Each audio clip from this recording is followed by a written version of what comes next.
அனைவருக்கும் வணக்கம். நம்ம எதிர்நீச்சல் சீரியல்ல என்னெல்லாம் சுவாரஸ்யமான விஷயங்கள் நடக்க போகுதுன்னு பார்க்கலாம் வாங்க. வீட்டுல இருக்கிறவங்க எல்லாரும் பாத்தீங்கன்னா ஒவ்வொருத்தர் ஒவ்வொரு முடிவு எடுத்திருக்காங்க. ஆனா நம்ம ஞானம் பாத்தீங்கன்னா ரொம்பவே கான்பிடென்டா இருக்கிறாங்க. நான் எதுக்காக வீட்டை விட்டு வெளியில போகணும்? என்னோட அம்மா அவரு 10 மாசம் சுமந்து பெத்த மாதிரி தானே எங்களையும் 10 மாசம் சுமந்து பெத்தாங்க.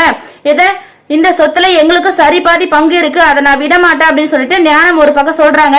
உடனே நம்ம ரேணுகா பத்தினா ஞானத்தை பார்த்து அப்படிங்களாங்க, இங்க இவ்வளவு பேசுறீங்களா, உங்களோட அம்மாவை சொல்லுங்க பாக்கலாம், இந்த சொத்துல உங்களுக்கு சரி பாதி சொத்து இருக்குன்னு சொல்லிட்டு அப்படின்னு நம்ம ரேணுகா சொல்றாங்க. விசாலாட்சிக்கு என்ன சொல்றதுனே தெரியல. இவங்க எல்லாருமே துணிஞ்சு எழுந்து ஒவ்வொரு கேள்வியும் ரொம்பவே கரெக்டா பேசுறாங்க.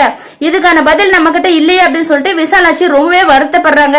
அது மட்டும் இல்லாம நம்ம இவங்களுக்கு சப்போர்ட்டிவா பேசிட்டா நம்ம புள்ள குணசேகரன் தனியா இருப்பானே அப்படின்ற எண்ணமும் விசாலாட்சியோட மனசுக்குள்ள இருக்குது. சோ எது எப்படி இருந்தாலும் வீட்டுக்கு 4 பெண்கள் வெளியில போனாலும் ஆனா கட்டாயம் இந்த சொத்துல பங்கு கேட்கதான் போறாங்க.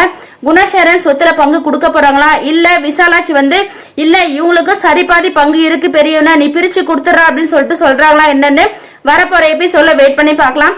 இந்த வீடியோ பிடிச்சிருந்தா லைக் பண்ணி மறக்காம நம்ம சேனலை சப்ஸ்கிரைப் பண்ணுங்க. தேங்க்யூ.